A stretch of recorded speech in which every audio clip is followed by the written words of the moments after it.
Good morning. Welcome back to Morning Oasis. I'm a minute late again. It's like the second day in a row, and I was actually like ready and had it up. I was just reading something. Got lost in it. While you guys come in, I'm going to sip my coffee and take a minute. Jesse posted an article about a supermassive explosion that occurred. Basically, it was a massive star that collapsed about 12 billion years ago, about 12 billion light years away from us. And how it created what we know of as that classic shape where it's like a burst with two jets going out on either end. And from that, 12 billion years ago, we received in the early February a massive burst of gamma rays that hit our planet. And those gamma rays, if you remember back, that was during that time, February 2nd, early February, our sun was going through some pretty massive solar storms as well. A huge coronal hole formed. So just yet another reinforcement of what we all know, that everything is connected. Everything is playing off of each other. Everything is interacting and interfering, or however you want to make it, look at it. It's all happening together. It's all happening at the same time.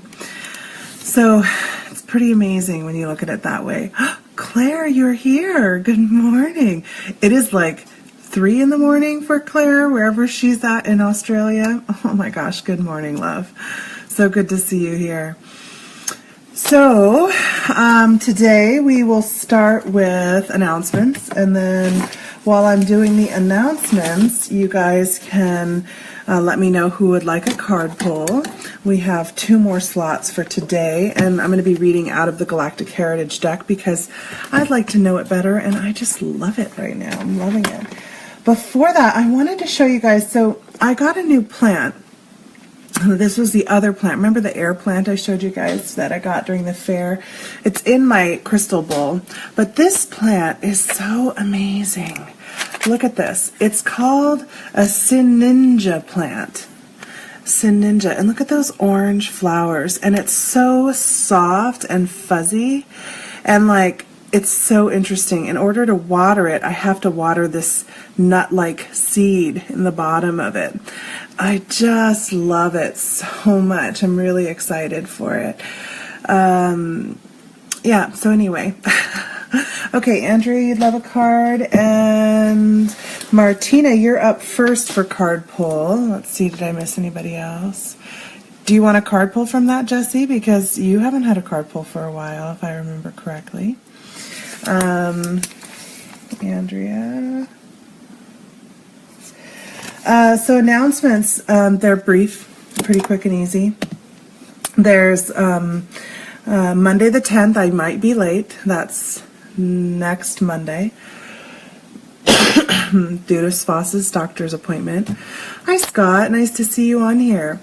Let's see, so Friday the 28th, I'm in a panel in Eugene, so if you're in the Eugene area or anywhere near there, there's a panel of 4 of us psychics who are going to be talking.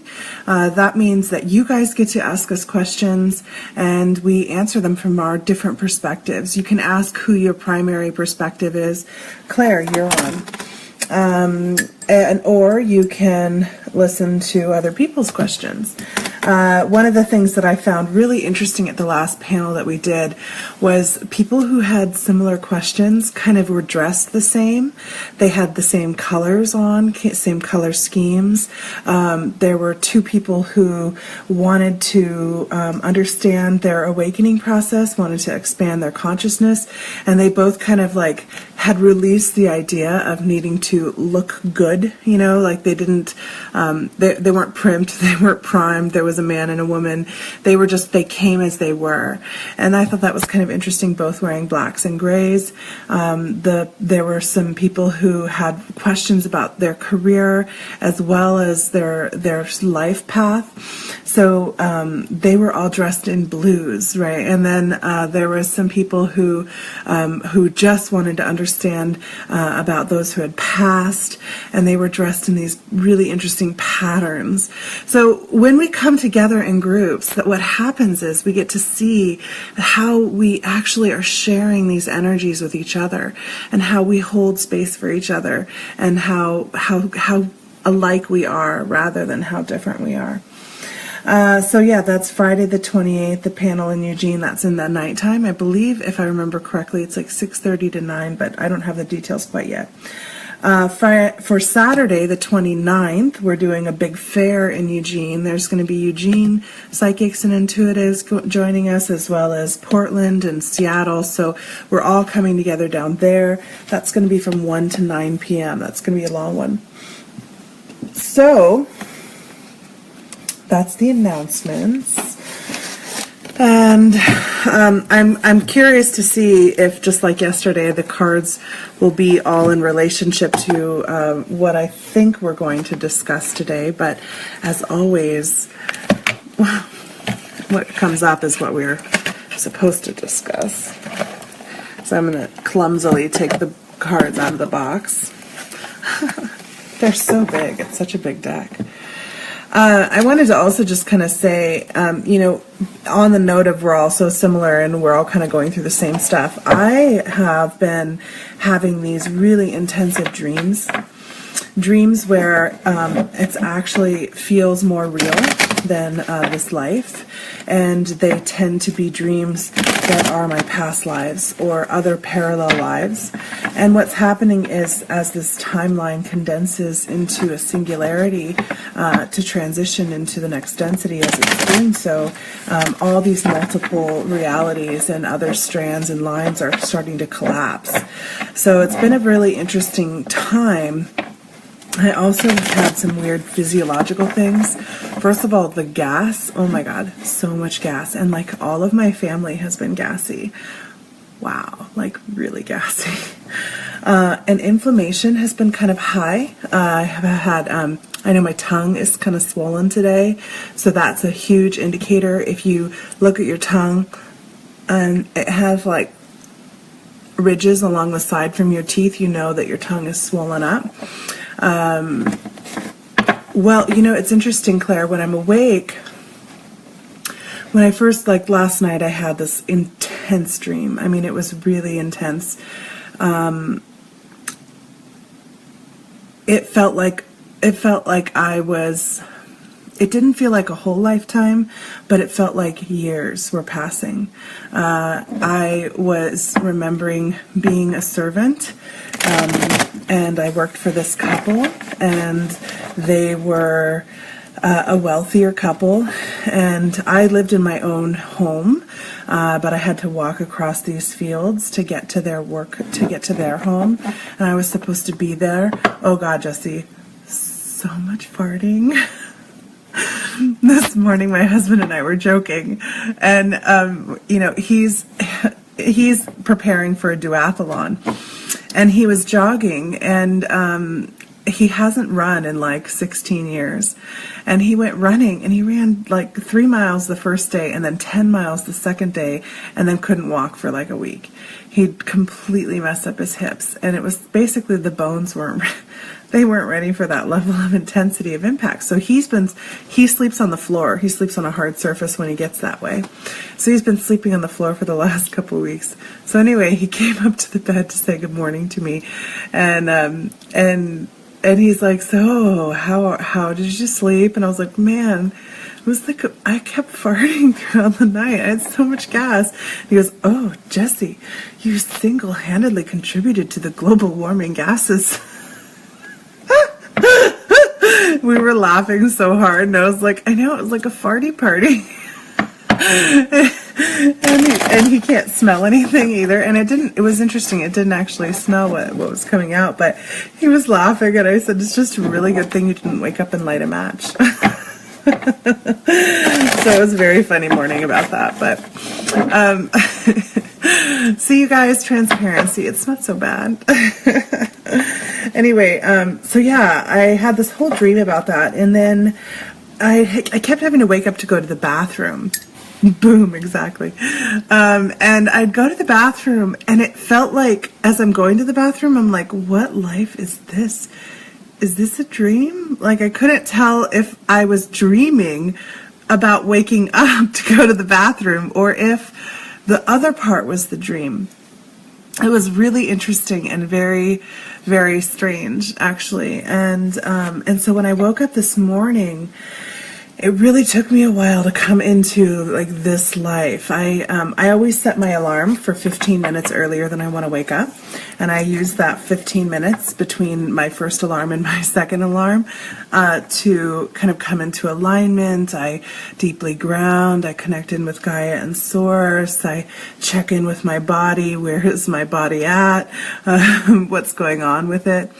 And it's been so this morning. It was like, okay, this is the life that I'm actually living right now. This is the line I'm actually on. I am Jessie Dujari.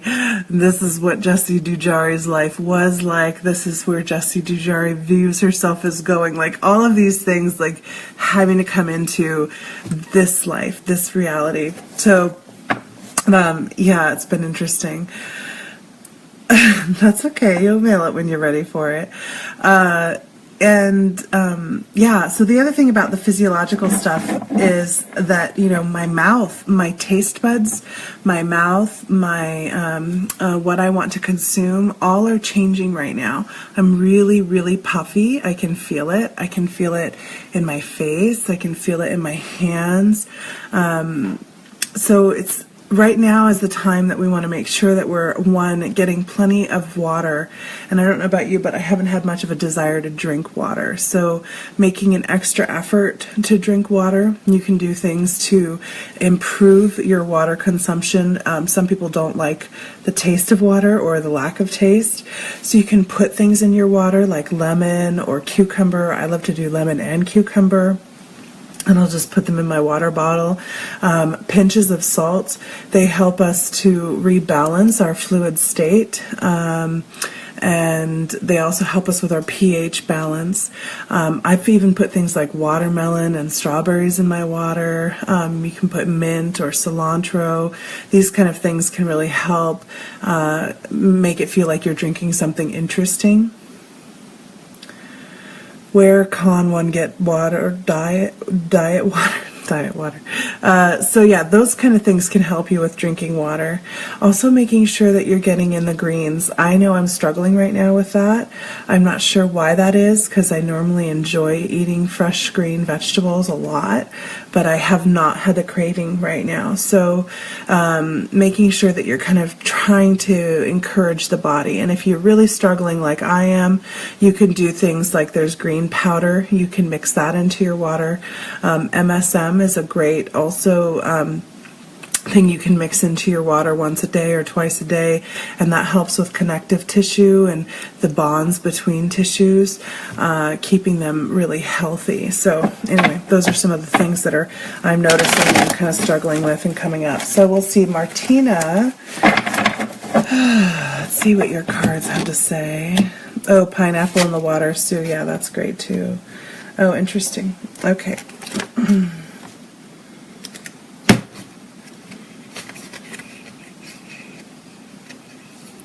So Martina, what you got is card number 15.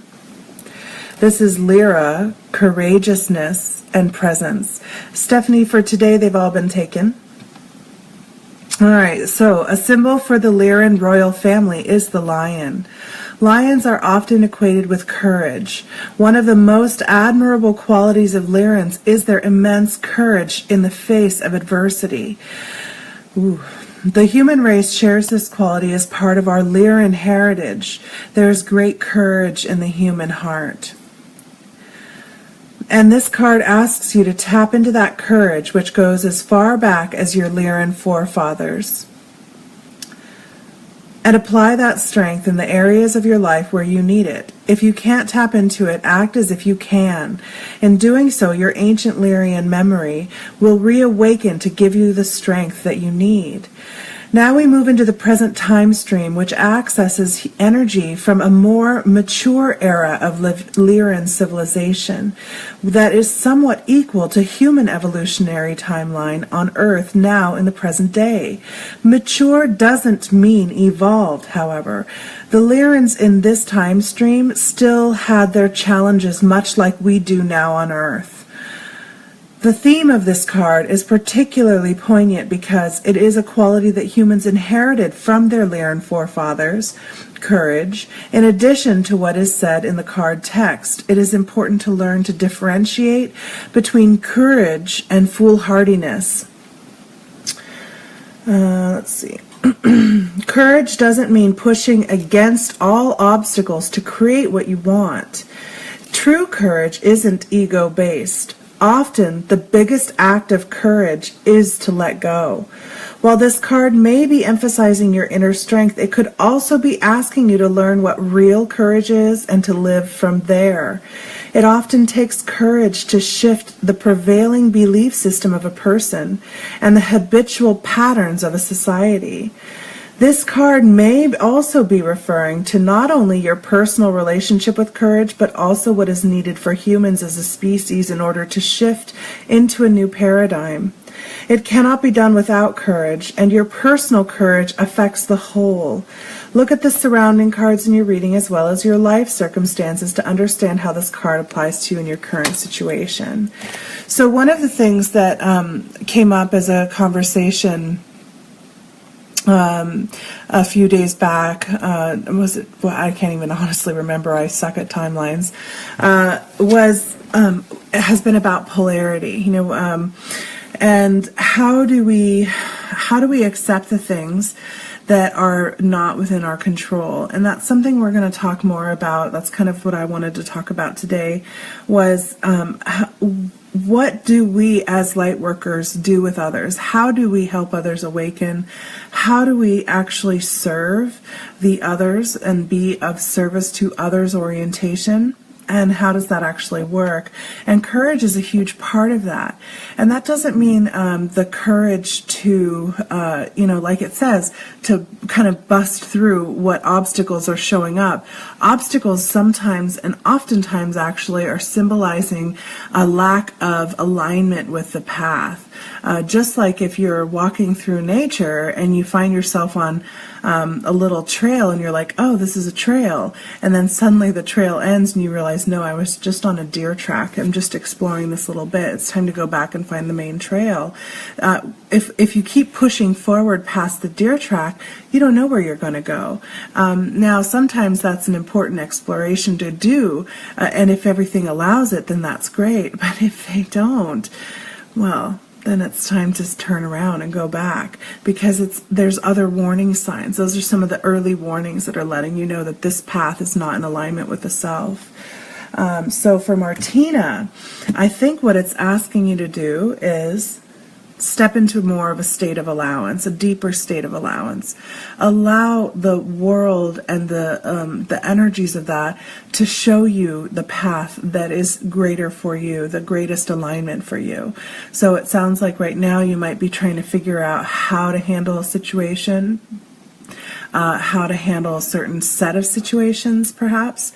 And it's really important to recognize that alignment is the greatest guide in that. Synchronicity is the greatest guide in that. I do. I like to also, Andrea. I love following the deer tracks because you never know where they'll lead you. But at the same time, when a deer stops traveling forward somewhere, there's a reason, Sometimes you find yourself in somebody else's territory. Okay, so Andrea.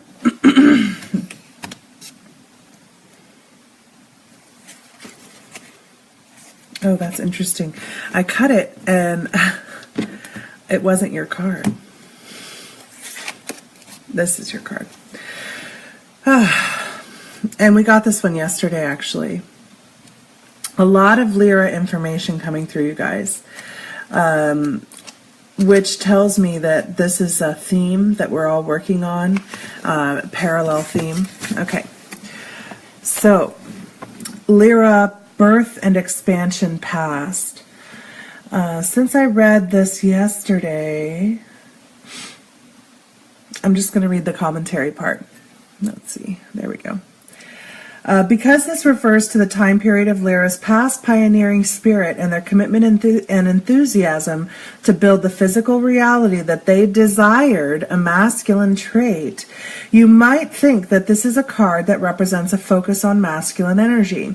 That isn't necessarily true. It refers even more deeply to the creative process of the Lyrans, which when used in a healthy way was a very balanced expression. Creativity can be used for service or for selfishness. In their journey to mature as a species, the Lyrans use this creativity in both ways. Well, it's important. Well, that's kind of what we're going to be talking about, Jesse, today, is this exact topic. If you have this card in your reading, look at the surrounding cards, which were the Lyran present courage, and we'll see what the next one is. If there's a theme of several cards that warn of ego traps, pay attention to your hidden desires for your creative process. If the cards have a theme of nurturing your creative process or spiritual development, then you are encouraged to trust your creative process and take risks with it, even if you don't know where it will lead. So one of the things that came up, I'm going to still hold off on that. I'm going to do the next card pull. This one's for Claire. Yeah, it does mean something that it's come up again.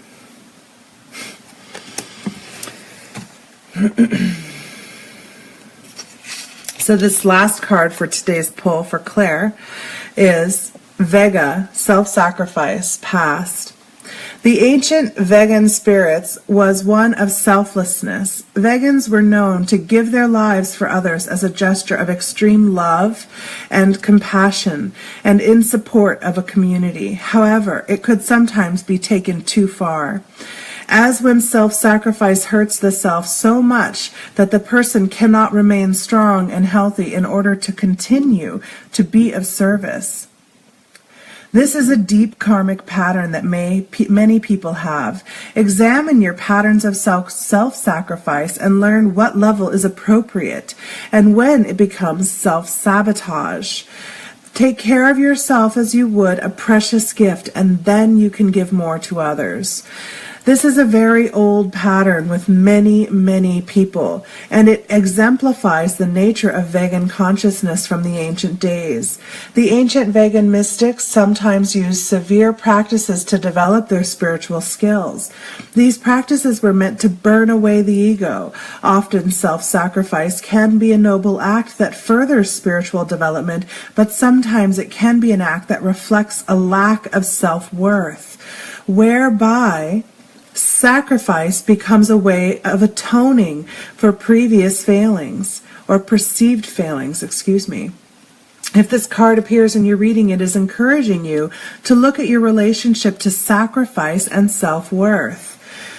Where was I? In what parts of your life do you sacrifice your deepest needs? How are you furthering old, unhealthy patterns by maintaining this behavior? Or can you sacrifice some of your ego's desires as a way to grow spiritually? The early spiritual ascetics from Vega, and even those on present-day Earth, eventually have to evolve beyond self-sacrifice. Know that it can be a powerful teaching tool, but it doesn't have to be a way of life. This card asks you to examine deeply your self-worth and how you sacrifice your integrity in this life. Confronting this painful knowledge can set you free. So yeah, this is exactly what I wanted to talk about as a whole, right?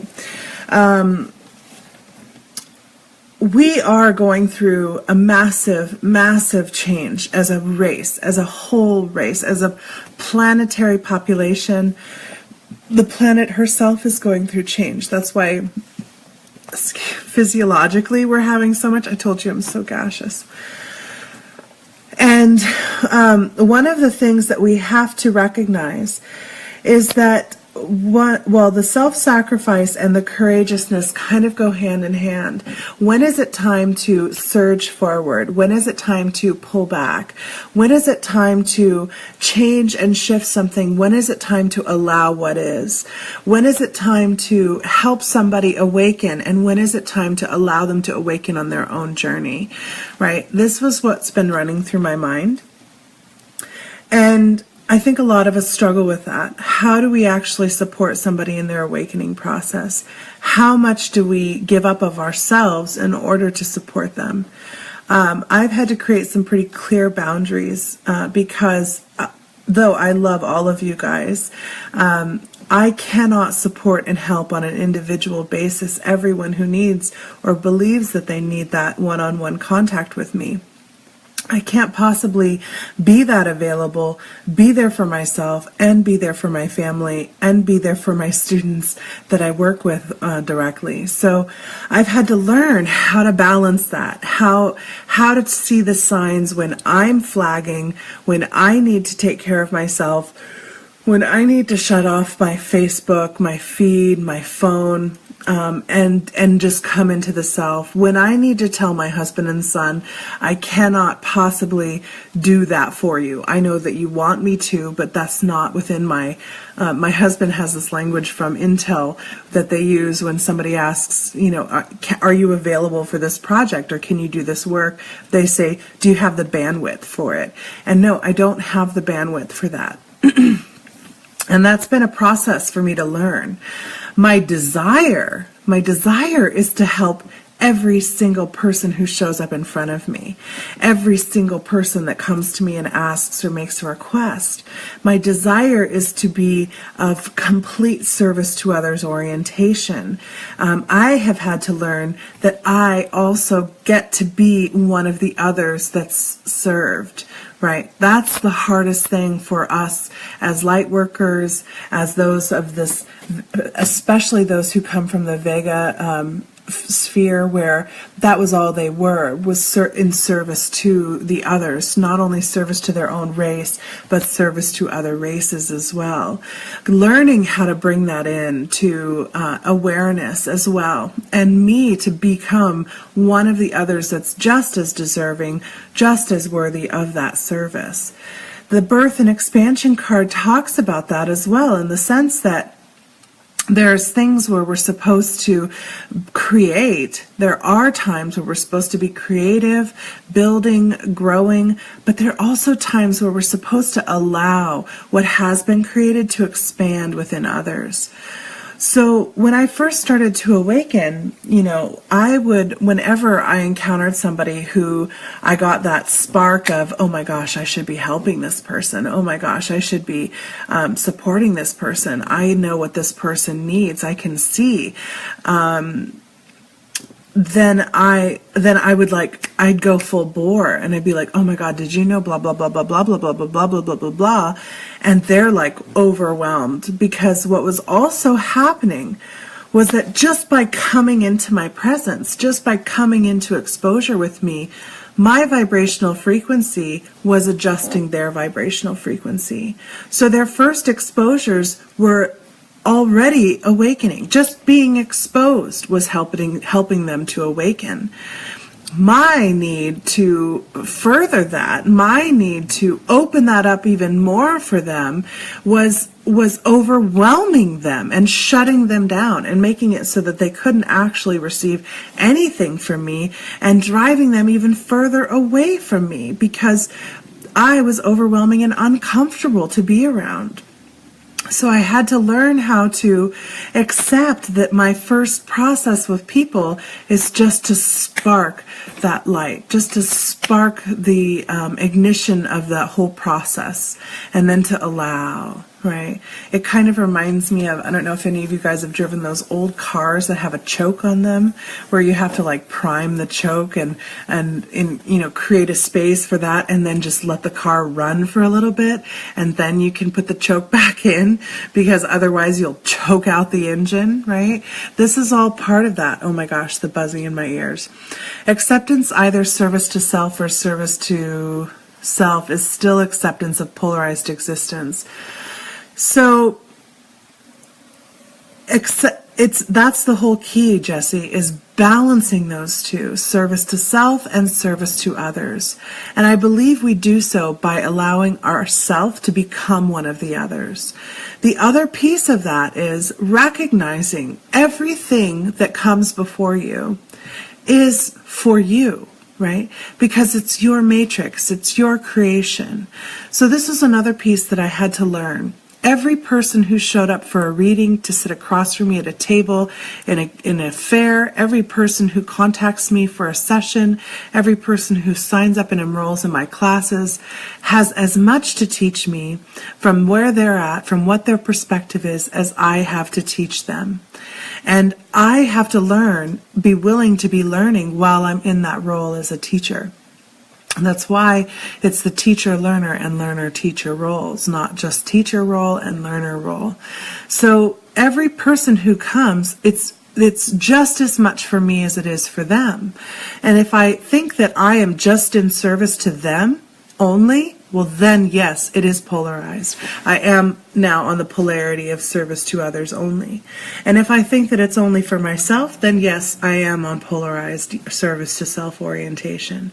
There's a woman who works in the group that I work with who is so totally polarized to service to self, and she's helping me to see how, oh wait, no, you're the opposite of me. Oh, that's where I'm all the way over here. Oh, okay, now I need to find the balance in the middle. So she's helping me to see my own service to others orientation as extreme polarity. So Martina said, I think my ex is awakening and feeling like this means freedom from relationship. You know, I'm not sure exactly what you mean by that, Martina, but another piece of that is that as people awaken, it's not our job to tell them what's going on, what's happening to them. It is our job to support them as they uncover those truths for themselves. Because what you will learn is that truth is purely perspective-based. There is no such thing as a universal truth. Burping now, that's great. What that means is that you're releasing information. Whenever we're burping or releasing gas, we're releasing something that holds us into place.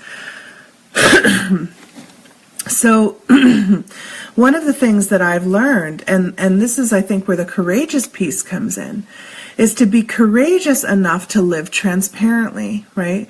And that's why, you know, I feel totally comfortable coming on here and saying, oh my God, I farted all night last night. Because if I tell you that, then you don't have to feel like, oh my God, I'm so embarrassed, I farted, oh my God. You don't have to go through that because you're like, yeah, I'm farting like Jessie was farting. Isn't that hilarious? Like, we're all farting right now. And we can laugh about it. We can come into oneness with it. We can serve each other by doing so while we serve ourselves and not put ourselves and subject ourselves to this idea that we're supposed to not fart. And one of the things that I think is hilarious is that women aren't supposed to fart, but men are allowed to fart as loud as they want. I like to reclaim that, actually. My husband gets a little bit upset about it sometimes because he's a bit prudish. You know, he comes from India. So I feel like it's really important to remember that we are always in service to ourselves as well as service to others, because it's our individuated matrices, and as we come together, we come into unity with each other. As we witness the other person, we witness that mirror of ourselves. And by seeing what that other person needs, wants, desires, where they're at in their awakening, what you're actually seeing is where you're at, what you need, what you desire. That's what you're really seeing. And you can't possibly see anything about them that doesn't exist within you. And that doesn't mean, like, let's say, okay, so for instance, I'll use the example of this woman that I'm kind of having my own struggle with. Thank you.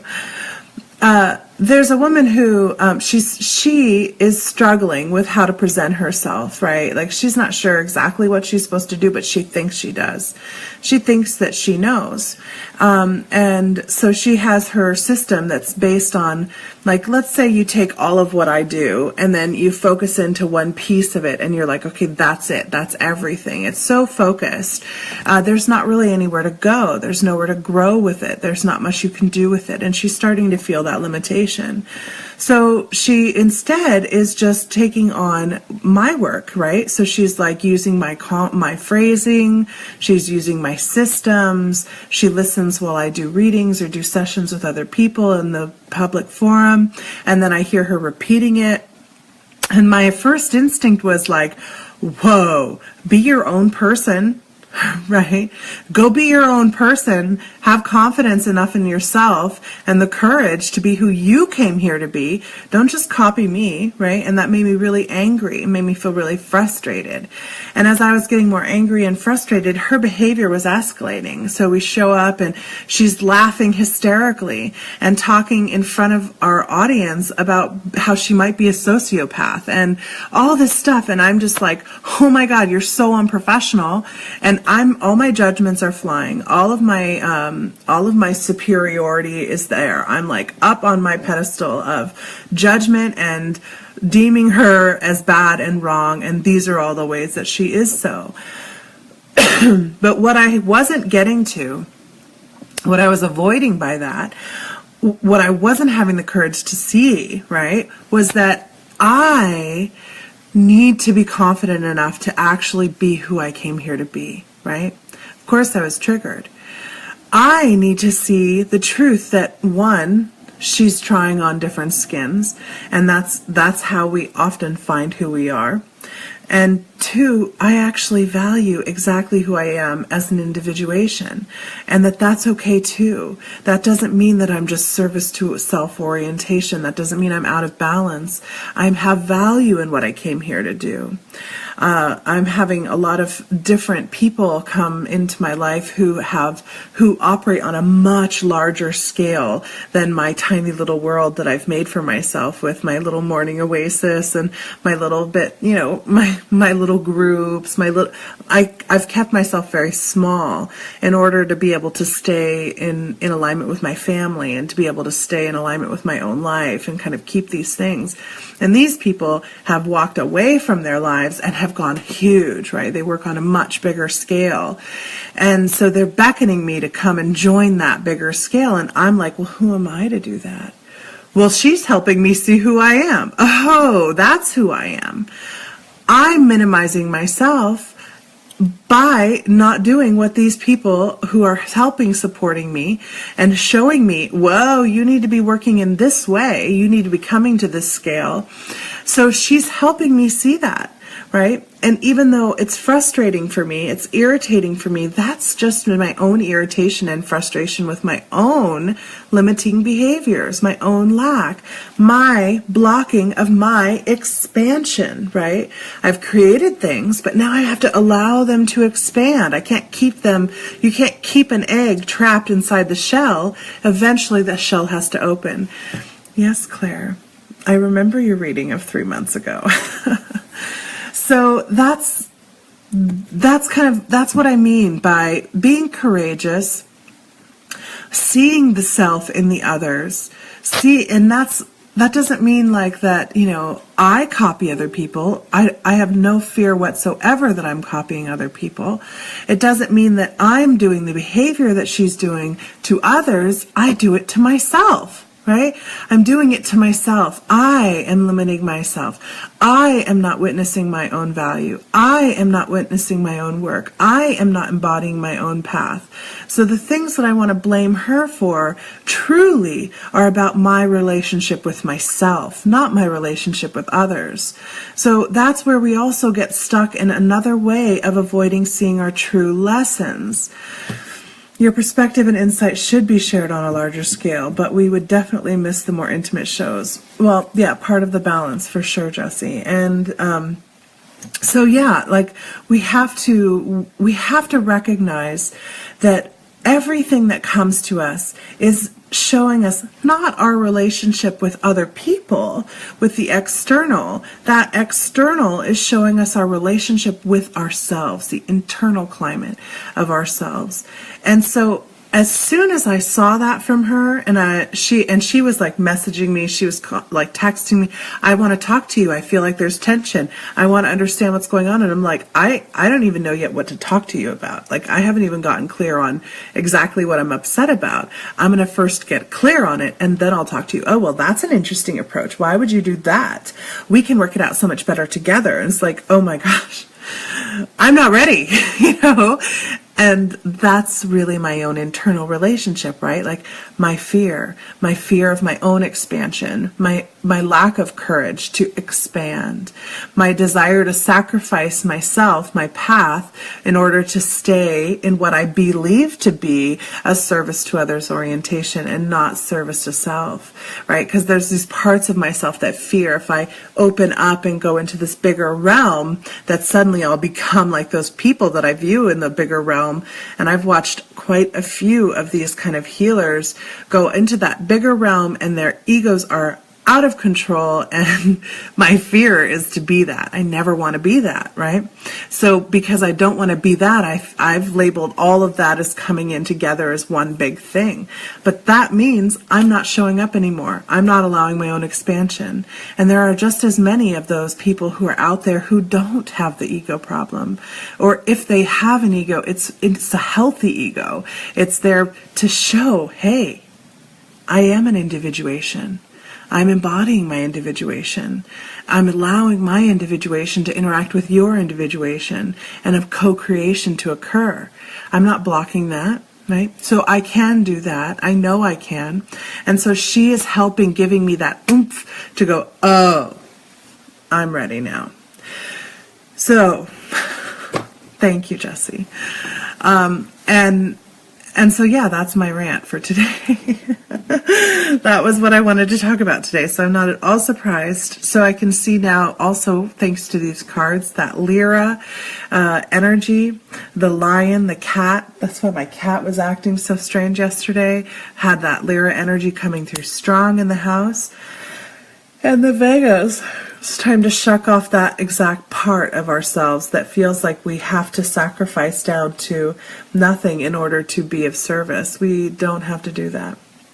Okay, so today's meditation is going to be about, well, we'll see what it's going to be about. They kind of are telling me a little bit, but as always, I never quite know. So go ahead and get comfortable. I'm going to take a sip of my smiling coffee.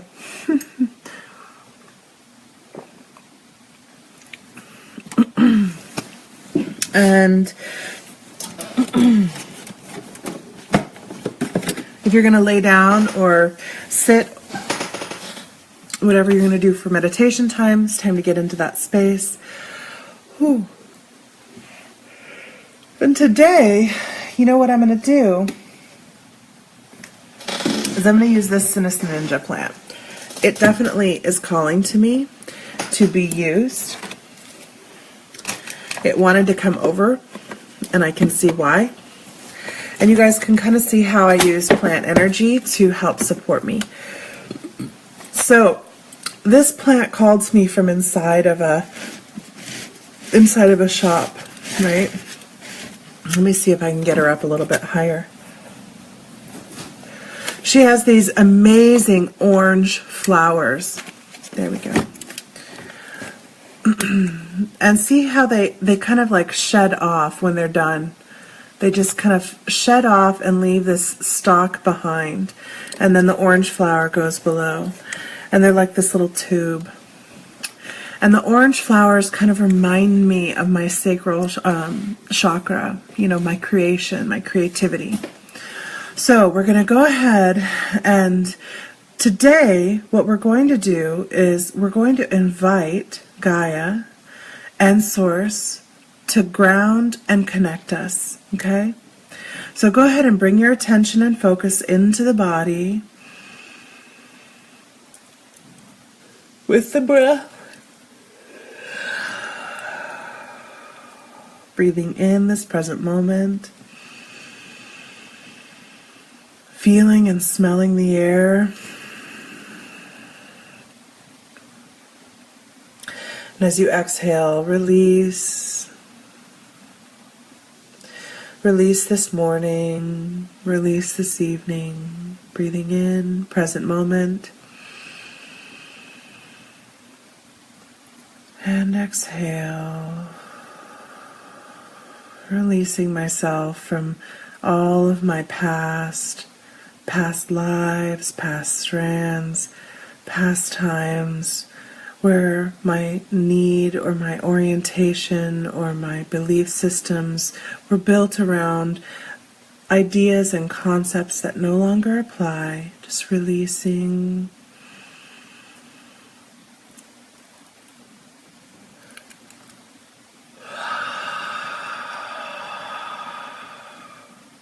Coming more and more into this present, into this moment, as I feel already that Gaia energy coming up through the vessel, rising up through my roots.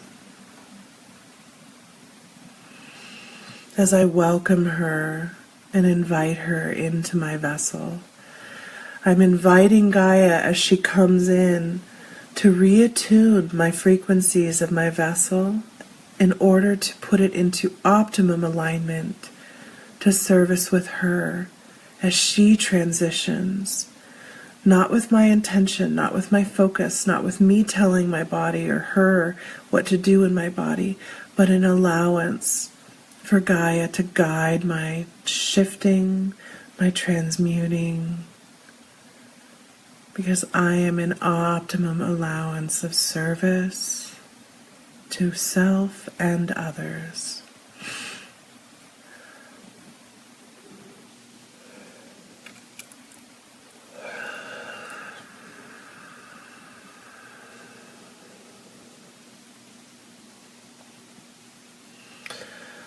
Feel how already that Gaia energy has come through the entire vessel.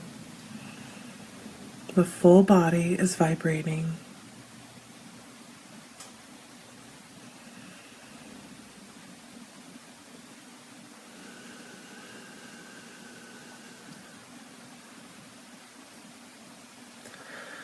And now I'm going to welcome and invite Source to come down into me, come into alignment with me, as I recall my full self, the wholeness of my expression, all of that which I divided from Source as an individuation to embody, to be.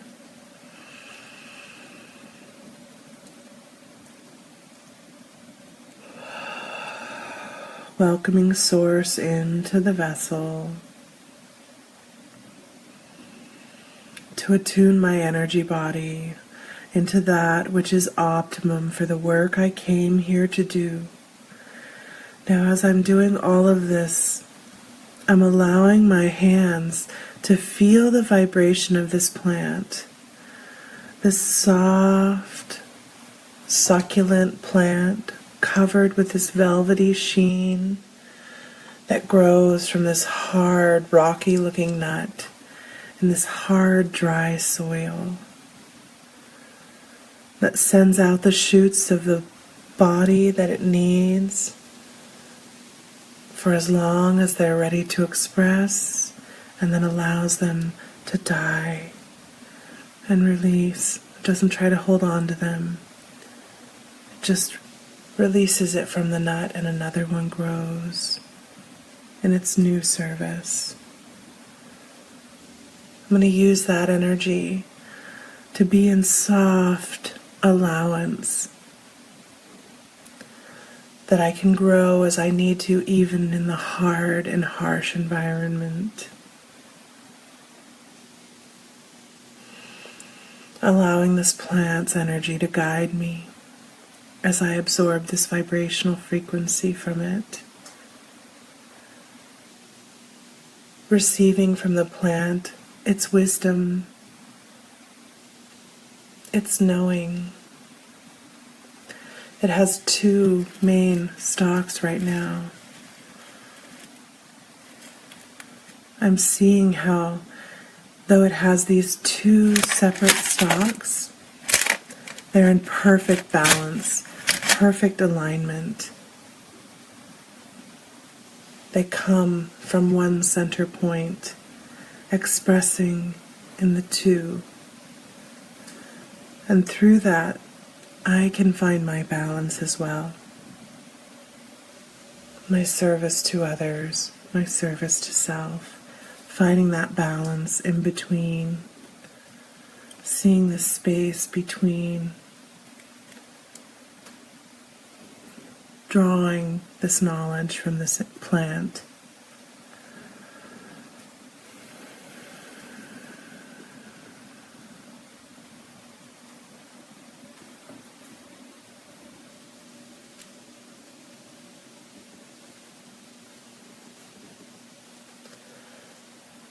So I want you during this time to receive the messages that you came here to receive in this time and space, to support you in finding your balance, in balancing your orientation, in finding that which takes you out of balance of your orientation, seeing that too as the gift. What right now are you judging? Are you holding yourself as above, better than?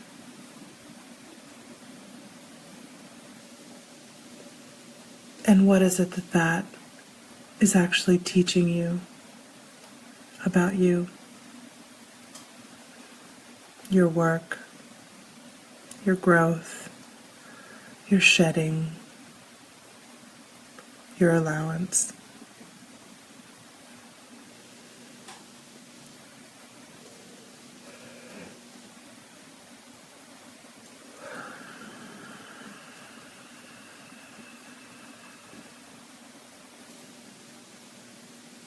And I'm going to hold space for all of us while we do this together.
Now we're going to take this view of the self that we're getting and we're going to just expand, allow it to expand within ourselves, to fill our energy fields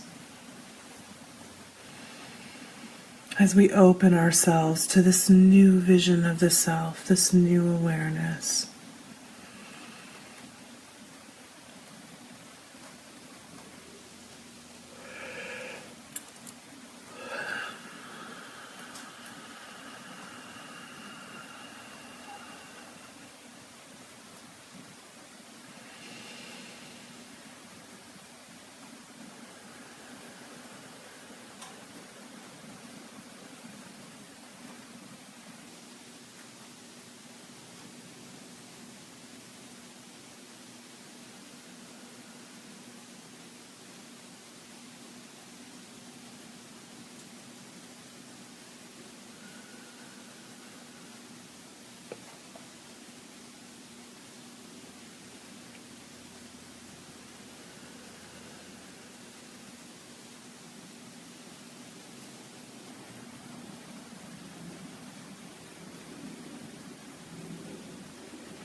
good, you guys.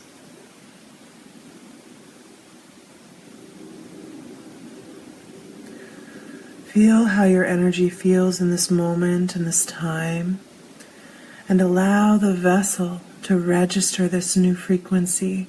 It's part of the inflammation I'm sensing, is this desire to expand that can't express itself in any other way than to swell up the vessel.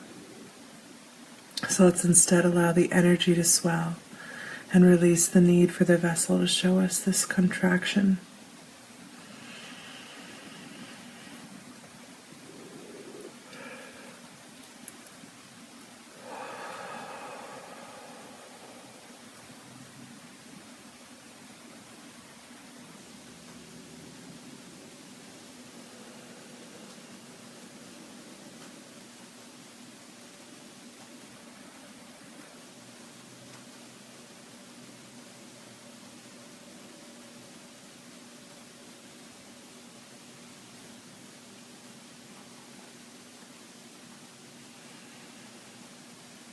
Feels so good, you guys.